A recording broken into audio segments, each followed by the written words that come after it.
Assalamualaikum warahmatullahi wabarakatuh. Selamat pagi, Bapak, Ibu, dan teman-teman semua. Perkenalkan kami dari kelompok 6 yang beranggotakan 4 orang, yaitu Rama Hanani Puspita, saya sendiri Putri Dinda, Mayang Duan, dan Lutfiah Fani. Pada kesempatan kali ini, izinkan kami untuk memaparkan hasil diskusi kami mengenai strategi-strategi melakukan investasi sosial.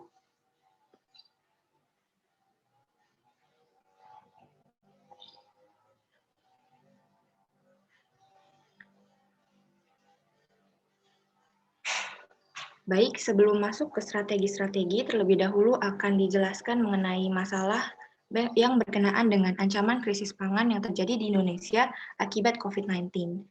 Pandemi COVID-19 yang terjadi sejak tahun lalu berpotensi menimbulkan krisis pangan yang mengancam dunia, termasuk Indonesia.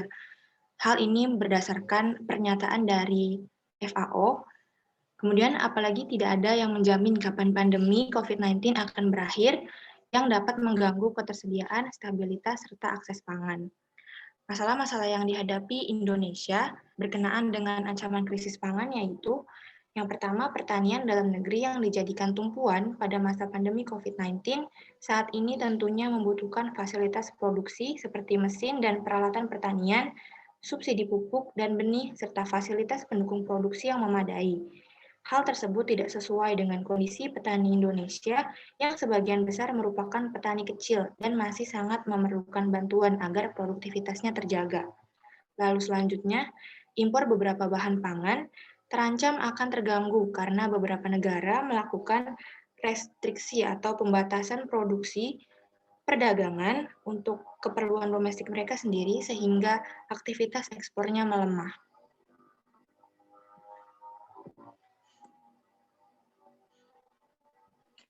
Selanjutnya yakni jelasan tentang investasi sosial untuk mengatasi persoalan pangan saat pandemi COVID-19.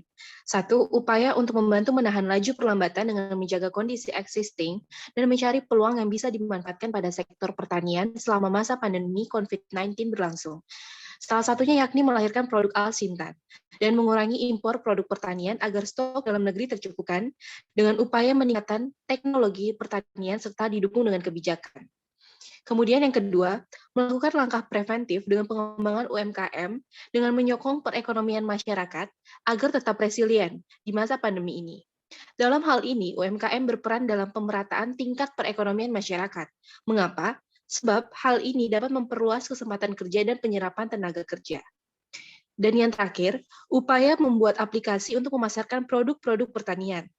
Penerapan teknologi inovasi pertanian ini berperan dalam meningkatkan produktivitas usaha tani, sehingga berpeluang untuk meningkatkan kesejahteraan hidup, salah satunya diindikasikan dengan meningkatnya ketahanan pangan rumah tangga tani. Selanjutnya, pasca pandemi COVID-19. Desa berperan penting dalam hal ketersediaan pangan, karena desa merupakan tempat di mana produksi pangan berlangsung. Pemerintah harusnya fokus dalam pemanfaatan dana desa untuk produksi pangan yang berkelanjutan, karena pasca pandemi COVID-19, pangan akan dibutuhkan oleh banyak orang di dunia. Ini adalah kesempatan emas untuk memulai menjadi bangsa yang memiliki ketahanan pangan. Tahapan pertama adalah dengan integrasi infrastruktur perlu diperkuat. Selanjutnya, dengan menambah tenaga produktif. Kegiatan ini sudah bisa dilihat dari program pemerintah yaitu Petani Milenial. Program Petani Milenial memberikan manfaat dalam bidang pertanian dengan menambah tenaga kerja muda di bidang pertanian, memberikan bantuan dana dan bimbingan, serta menyiapkan perekonomian desa agar lebih mapan. Tahapan selanjutnya adalah membangun solidaritas secara sosial. Selain itu, kita juga perlu kebaikan birokrasi dengan perwujudan undang-undang yang mendukung kemajuan pertanian perdesaan.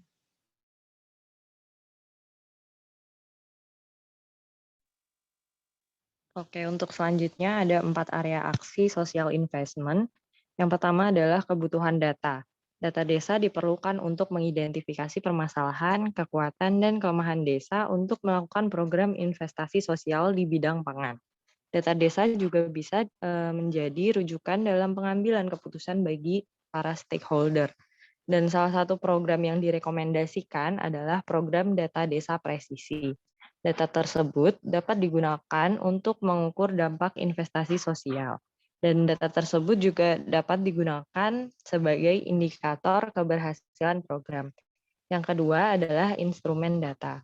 Instrumen data merupakan bagian yang penting dalam proses pengumpulan data.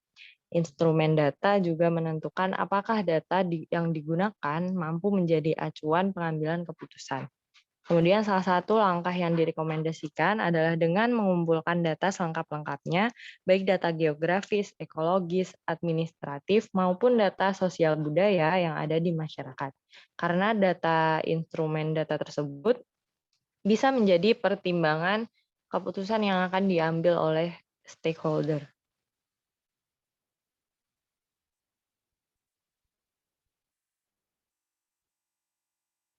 Oke, yang selanjutnya ada penguatan kebijakan.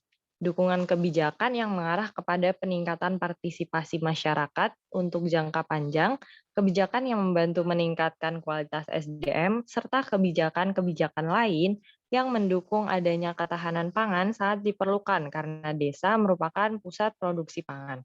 Kemudian salah satu kebijakan yang direkomendasikan adalah kebijakan integrasi infrastruktur dan perlindungan wilayah desa dari COVID-19, serta kebijakan harga jual hasil pertanian karena petani sering mengalami kerugian yang besar akibat pengeluaran produksi yang besar tidak sebanding dengan harga jual yang rendah.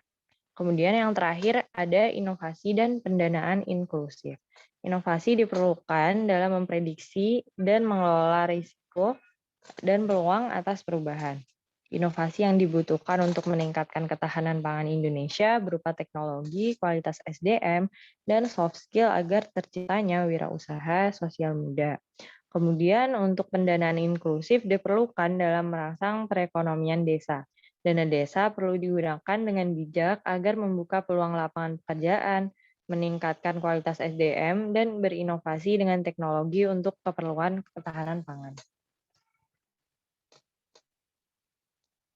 Dan selanjutnya adalah referensi yang kami jadikan bahan acuan untuk mengajarkan tugas ini.